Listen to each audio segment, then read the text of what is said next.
ന്യൂഡൽഹിയിലെ central Vista പദ്ധതിയുടെ ഭാഗമായി നിർമ്മിക്കപ്പെട്ട പുതിയ പാർലമെന്റ് മന്ദിരത്തിന്റെ ഏറ്റവും ആകർഷകമായ സവിശേഷതകളിലൊന്ന് അതിന്റെ മുകളിൽ സ്ഥാപിച്ചിട്ടുള്ള കൂറ്റൻ ദേശീയ ചിഹ്നമാണ്. കേവലം ഒരു ശില്പം എന്നതിലുപരി നവഭാരതത്തിന്റെ കരുത്തും നിശ്ചയദാർഢ്യവുമാണ് ഈ വെങ്കലമുദ്രയിലൂടെ പ്രതിഫലിക്കുന്നത്. പൂർണ്ണമായും വെങ്കലത്തിൽ വാർത്തെടുത്ത ഈ ചിഹ്നം സാങ്കേതികമായി ഒരു അത്ഭുതം തന്നെയാണ്. ഏകദേശം 6.5 മീറ്റർ ഉയരമുള്ള ഈ ശില്പത്തിന് മാത്രം 9500 കിലോ ഭാരമുണ്ട്. ഇതിനെ സുരക്ഷിതമായി താങ്ങി നിർത്താനായി 6500 കിലോ ഭാരമുള്ള സ്റ്റീൽ ഘടനയും സജ്ജീകരിച്ചിരിക്കുന്നു. നിലത്തുനിന്ന് ഏകദേശം 108 അടി ഉയരത്തിൽ പാർലമെന്റിന്റെ സെൻട്രൽ ഫോയറിന് മുകളിലായാണ് ഇത് സ്ഥാപിച്ചിരിക്കുന്നത്. പ്രശസ്ത ശില്പികളായ സുനിൽ ദേവ്രെ, ലക്ഷ്മൺ വ്യാസ് എന്നിവരുടെ നേതൃത്വത്തിൽ 100-ലധികം കലാകാരന്മാരുടെ 9 മാസത്തെ കഠിനാധ്വാനത്തിന്റെ ഫലമാണിത്.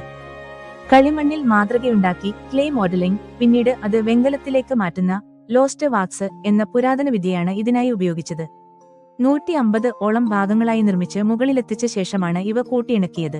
പ്രതീകാത്മകതയും വിവാദങ്ങളും സാരനാഥിലെ അശോകസ്തംഭത്തിന്റെ മാതൃക പിന്തുടരുന്ന ഈ ചിഹ്നത്തിൽ 4 സിംഹങ്ങൾ 4 ദിശകളിലേക്കും നോക്കി നിൽക്കുന്നു. ഇവ ശക്തി, ധീരത, ആത്മവിശ്വാസം എന്നിവയെ സൂചിപ്പിക്കുന്നു. ചിഹ്നത്തിന് താഴെയായി കൊത്തിവെച്ചിട്ടുള്ള ധർമ്മചക്രവും കുതിരയും കാളയും ആനയും ഭാരതീയ സംസ്കാരത്തിന്റെ വിവിധ മൂല്യങ്ങളെ പ്രതിനിധീകരിക്കുന്നു. ഈ ചിഹ്നം അനാച്ഛാദനം ചെയ്തപ്പോൾ സിംഹങ്ങളുടെ മുഖഭാവത്തെക്കുറിച്ച് ചില വിവാദങ്ങൾ ഉയർന്നിരുന്നു. പഴയ സ്തംഭത്തിലെ ശാന്തരായ സിംഹങ്ങൾക്ക് പകരം ഇവിടെ കൂടുതൽ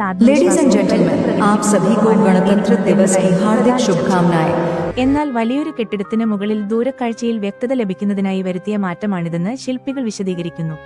സത്യമേവ ജയതേ എന്ന മഹദ്വചനം ഉയർത്തിപ്പിടിക്കുന്ന ഈ ദേശീയ ചിഹ്നം നമ്മുടെ ഭരണഘടനാ മൂല്യങ്ങളുടെയും പരമാധികാരത്തിന്റെയും പ്രതീകമായി വരും തലമുറകൾക്കും പ്രചോദനമാകും എന്നതിൽ സംശയമില്ല.